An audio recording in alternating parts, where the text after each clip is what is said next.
Manjeri Indira Gandhi bus സ്റ്റാൻഡിൽ നിന്നായിരുന്നു ഇന്നത്തെ യാത്രയുടെ തുടക്കം. നിരവധി കൂട്ടായ്മകൾ യാത്രയ്ക്ക് പിന്തുണയറിയിച്ചെത്തി. ലഹരിക്ക് പ്രത്യേകിച്ച് ഇന്നത്തെ യുവജനങ്ങളെ നമ്മൾ സംരക്ഷിക്കേണ്ടത് വളരെ അത്യാവശ്യമാണ്. ഞങ്ങളുടെയൊക്കെ പിന്തുണ മെക്സവന്റെ പ്രത്യേകിച്ചും മഞ്ചേരിയിലെ മെക്സവൻ ലേഡീസിന്റെ പൂർണ്ണ പിന്തുണ ഇതിന്റെ പിന്നിലുണ്ടാവും. 9 മണിയോടെ മഞ്ചേരി ബോയ്സ് ഹൈസ്കൂൾ ഗ്രൗണ്ടിലേക്ക് ലഹരിക്കെതിരെ പോരാട്ടം നടത്തുന്ന തുവൂർ ഗാലക്സി ക്ലബ്ബും ഫുട്ബോൾ മൈതാനത്തിൽ ഒത്തുചേർന്നു. സാർ നയിക്കുന്ന ഈ നല്ല കാര്യത്തിന് പിന്തുണ പ്രഖ്യാപിക്കുന്ന ഒരു ക്ലബ്ബാണ്. 11:30 ജനകീയ യാത്ര Wandoor Sahya arts and science കോളേജിലെത്തി. 100 കണക്കിന് വിദ്യാർത്ഥികളും അധ്യാപകരും ലഹരി എന്ന വിപത്തിനെതിരെ ഒന്നിച്ചു.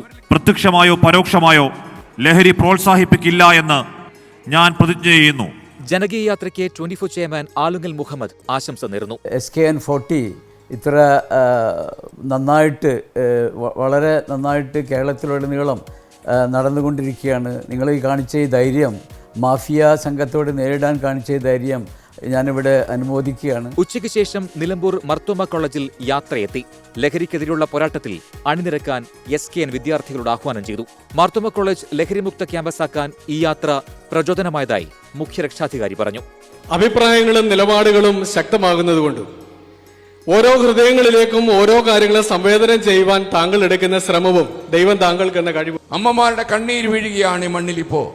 എത്രയോ പ്രതീക്ഷയോടെ സ്വപ്നങ്ങൾ പങ്കുവച്ച് അമ്മമാർ സ്കൂളിലേക്ക് അയച്ച അതേ കുട്ടികൾ തന്നെ തൊട്ടുമുന്നിൽ നിൽക്കുന്നത് അമ്മയാണെന്ന് പോലും മനസ്സിലാക്കാതെ അമ്മയ്ക്ക് നേരെ കത്തിയെടുക്കുന്ന, അമ്മയെ കൊലപ്പെടുത്തുന്ന ഒരു വിധ്വംസകമായ ഒരു സാഹചര്യം നമ്മുടെ നാട്ടിലുണ്ടായിരിക്കുന്നു. കൊട്ടുക്കര PPM ഹയർ സെക്കൻഡറി സ്കൂളിലും SKN40 എത്തി. അവധി ദിവസമായിട്ടും ലഹരിക്കെതിരെയുള്ള പോരാട്ടത്തിന്റെ ഭാഗമാകാൻ 100 കണക്കിന് വിദ്യാർത്ഥികളെത്തി. പുത്തനങ്ങാടിയിൽ പോയി ശ്രദ്ധയാർന്നൊരു ചൂല് വാങ്ങുക എന്ന് ചമ്മനം ചാക്കോ അദ്ദേഹത്തിൻ്റെ ഒരു ആക്ഷേപഹാസ്യ കവിതയിൽ പറഞ്ഞിട്ടുണ്ട്. ശ്രദ്ധിച്ച് നിങ്ങളൊരു ചൂല് വാങ്ങിക്കുക, അടിച്ചു വൃത്തിയാക്കണം. ഈ നരാധമന്മാർ നമുക്കിടയിൽ മാന്യന്മാരായി അവരുടെ കുപ്പായമിട്ട് നടക്കാൻ നമ്മൾ അനുവദിക്കരുത്. മലപ്പുറത്തെ 3 ദിവസത്തെ പര്യടനം പൂർത്തിയാക്കി നാളെ യാത്ര വയനാട്ടിലേക്ക് കടക്കും. 24 മലപ്പുറം.